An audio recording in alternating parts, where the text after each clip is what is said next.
నకరికల్లు జంట హత్యల కేసులో మిస్టర్ని ఛేదించిన పోలీసులు. టీవీ7 న్యూస్ ప్రతినిధి కె శ్రీనివాస్. పల్నాడు జిల్లా సత్తెనపల్లి నియోజకవర్గం నకరికల్లు సత్తెనపల్లి డీఎస్పీ హనుమంతరావు ఆధ్వర్యంలో మీడియా సమావేశంలో వెల్లడి. తండ్రి చనిపోవడంతో ప్రభుత్వ ప్రయోజనాలు తనకే దక్కేలా అత్యాశతో ప్రియుడితో కలిపి అన్నదమ్ములను చంపిన తోపుట్టు కృష్ణవేణి.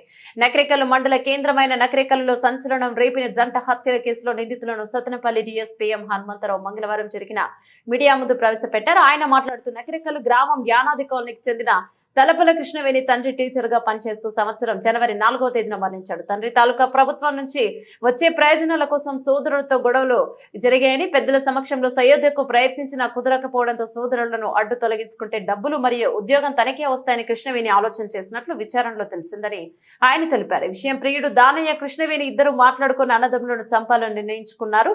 సదరు హత్యకు అవసరమయ్యే డబ్బులు ఇస్తామని, మోటార్ సైకిల్ ఇస్తానని దానయ్య చెప్పగా గత నెల 26వ తారీఖున నకరికల్లుకు చెందిన ఇద్దరు మైనర్ యువకులతో కలిసి తమ్ముడు దుర్గా రామకృష్ణను చంపితే 10,000 ఇస్తానని బేరం కుదుర్చుకొని అదే రోజు రాత్రి 10:30 సమయంలో వాళ్ళ ఇంటి వద్దనే తమ్ముడికి మద్యం త్రాగించి చున్నీతో గొంతు బిగించి చంపినట్లు ఆయన తెలిపారు. తమ్ముడిని హత్య చేసిన తర్వాత దానయ్య మోటార్ సైకిల్ పై అక్షర స్కూల్ వద్ద గోరంట కాలువలో శవాన్ని పడవేసినట్లు నిందితురాలు తెలిపిందని ఆయన తెలిపారు. అదేవిధంగా ఈ నెల 10వ తారీఖున రాత్రి 11:30 సమయంలో మరో ఇద్దరు మైనర్ కుర్రవాళ్లతో కలిసి అన్న గోపికృష్ణను కూడా చంపి ప్రియుడు దానయ్య మోటార్ సైకిల్ పై శవాన్ని గుంటూరు బ్రాంచ్ కెనాల్లో పడవేసినట్లు దర్యాప్తుతో తేలినట్లు డీఎస్పీ ఎం మోహన్ రావు హనుమంతరావు తెలిపారు. ఇక ఈ మీడియా సమావేశంలో Sattenapalli rural CI M V Subbarao, Nakarikal ACP SI CH Suresh మరియు సిబ్బంది పాల్గొన్నారు.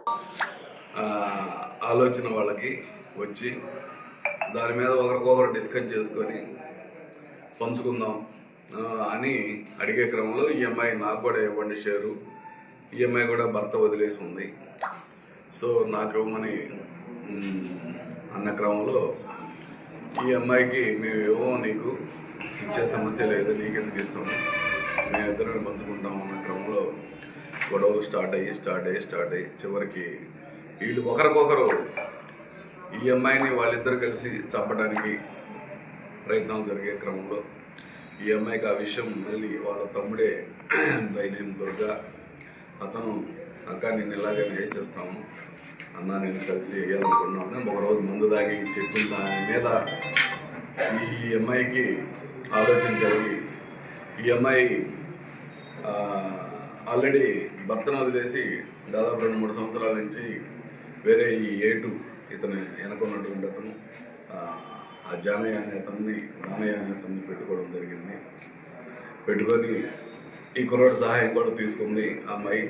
వీళ్ళిద్దరికి కూడా డిస్కషన్ జరిగితే ఈ యాక్చువల్గా ఇతను నీకు రావయ్యి ఎందుకు అంటే లేదు ఎట్టి బస్సులో నేను తీసుకోవాలి, వాళ్ళని చంపైనా తీసుకుంటాను, నువ్వు అడ్డం రావద్దు, నువ్వు నాకు సహాయం చేయించాలని చెప్పి వీళ్ళిద్దరి మధ్య ఒక వడంబడికి జరిగింది.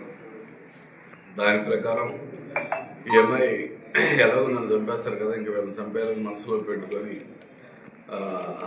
పోయిన నెల 26వ తారీఖు నాడు వాళ్ళ తమ్ముడిని బాగా తాపించి ఈ యొక్క గోరంలో పోయే కాలంలో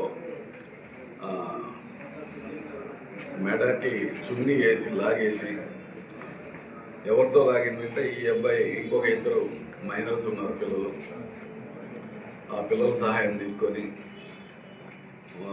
చెరవ పక్క గట్టిగా లాగేసి చంపేసిన తర్వాత ఎలా తీసుకెళ్ళాలి అంటే ఆ కాలువలో వేయడానికి వీళ్ళు చంపిన దానికి 1 కిలోమీటర్ 2 కిలోమీటర్ దూరం ఉంది, ఎలా తీసుకెళ్లాలన్న దాని మీద ఈ అమ్మాయి ఉంచుకున్నటువంటి వ్యక్తి దానయ్య బండి ఉంది మోటార్ సైకిల్, దానయ్యకి ఫోన్ చేసి దానయ్య మోటార్ సైకిల్ కావాలంటే నీకు ఈ టైంలో అవసరం అంటే పంపించానంటే అతను తీసుకొని బండి ఇచ్చి బండి మీద తీసుకెళ్లి కాలువలో పడేసి వచ్చేసారు. అది ఏమైందంటే ఆ కాలువలో వేసినటువంటి బాడీ కొంచెం దూరం ప్రయాణించిన తర్వాత అక్కడ బాగా జమ్ము అది బాగా పట్టుంది, చాలా ఎక్కువ పట్టుంది, దాని కిందకి వెళ్ళి బాడీ అక్కడే ఇరుక్కుపోయింది. సో అందువల్ల ఆ బాడీ ట్రేస్ కాలేదు, ఎవరికి బయట వాళ్ళకి ఎవరు చూసే పరిస్థితి లేదు. అదే టైంలో మా వాడు కనపడలేదని కంప్లైంట్ ఇచ్చేవాళ్ళు కూడా లేరు, ఎందుకంటే అతను అన్న యాక్చువల్గా మా పోలీస్ డిపార్ట్మెంట్లో కానిస్టేబుల్గా చేస్తూ ఉన్నాడు. అతను ప్రస్తుతం బొల్లపల్లిలో చేస్తూ బాగా తాగుడుకు అలవాటు అయిపోయి ఈ మధ్యకాలం అంతా మెడికల్ లీవ్లో ఉండి ఈ ఇష్యూస్లో ఉన్నారు. సో అతను కూడా మా తమ్ముడు ఏమయ్యాడని గత 26 నుంచి నిన్న ఆ కానిస్టేబుల్ చంపేంత వరకు కూడా అతను కూడా కంప్లైంట్ చేయలేదు. సో ఈ అమ్మాయి ఇక చిన్నగా ఏం రాలేదు, నాకేం జరగలేదు, పోలీసుకు కూడా ఏమి చిన్న సమాచారం కూడా లేదు కాబట్టి ఇతను కూడా చంపేద్దాం ఉద్దేశంతో వాళ్ళ అన్న కానిస్టేబుల్ గోపి అతను కూడా ఒకరోజు అంటే 10వ తారీఖు మొన్న 10వ తారీఖు అతను అక్క డబ్బులు ఉండేవి ఒక 500 అంటే ఆ రోజు కావాలని ఓకే రెడీ ఇతను కూడా రెడీ అవుతున్నాడు అని చెప్పి అతనికి డబ్బులు ఇచ్చేసి 500 ఇచ్చి ఫుల్ బాటిల్ తెప్పించి వాటిల్లో ఈ సమ్ మెడిసిన్ కలిపేసి నిద్ర మాత్రలు లాంటి బాగా తాపించేసి పండబెట్టేసి మరలా ఇంకొక ఇద్దరు మైనర్ పిల్లలే వాళ్ళు కూడా వాళ్ళ 2 పిల్లల సహాయం తీసుకొని అక్కడ ఈ కాలనీలో ఒక తాడుతోటి లాగారు ముందు ఇతన్ని కానిస్టేబుల్ని ఆ మెడ సరిగా ఇదవక అది తెగిపోయిందంట.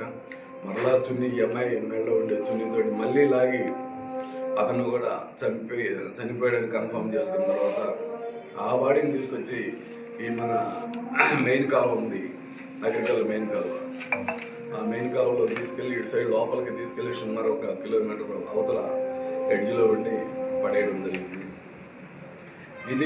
ఈ బాడీ చిన్నగా వెళ్ళి మా లిమిట్స్లోని ముప్పాల పోలీస్ స్టేషన్ పరిధిలో బాడీ ట్రేస్ అవ్వడం జరిగింది. లోపల దగ్గర ఆగితే మా ముప్పాల ఎస్ఐ గారు రీసెంట్గా 11వ తారీఖు కేసు కట్టడం జరిగింది ఈ బాడీ మీద. అది కూడా ఎవరు క్లెయిమ్ చేయలేదు, వీళ్ళకి ఎవరు లేరు, తండ్రి లేరు, తల్లి లేరు, సో వాళ్ళ బంధువులు ఎవరికి వాళ్ళగా ఉన్నారు. సో ఈ క్లెయిమింగ్ లేనందువల్ల ఆ బాడీ కూడా అన్క్లెయిమ్డ్ కింద మా ఎస్ఐ గారు 174 CRPC కింద కట్టి అది దర్యాప్తులో భాగంగా వెరిఫై చేస్తా ఉన్న క్రమంలో ఈ యొక్క గోపి అనే కానిస్టేబుల్ ఆ బాడీ అని చెప్పి కన్ఫర్మ్ చేసుకున్న తర్వాత ఆ యొక్క కేసుని ఈ యొక్క మర్డర్కి కనెక్ట్ చేసి ఈరోజు వెరిఫై చేసిన తర్వాత నిన్న రాత్రి ఈ అమ్మాయిని ఆ అమ్మాయి ఉంచుకున్నటువంటి వ్యక్తి దానయ్యని ఇద్దరిని అదుపులో తీసుకోవడం జరిగింది. అదేవిధంగా మిగతా పిల్లలిద్దరిని కూడా నలుగురిని కూడా ఆ దుర్గా విషయంలో పార్టిసిపేట్ చేసిన ఇద్దరిని, అలాగే ఈ గోపి విషయంలో పార్టిసిపేట్ చేసిన ఇద్దరిని నలుగురిని కూడా అదుపులో తీసుకొని వాళ్ళు మైనర్స్ అయిన వల్ల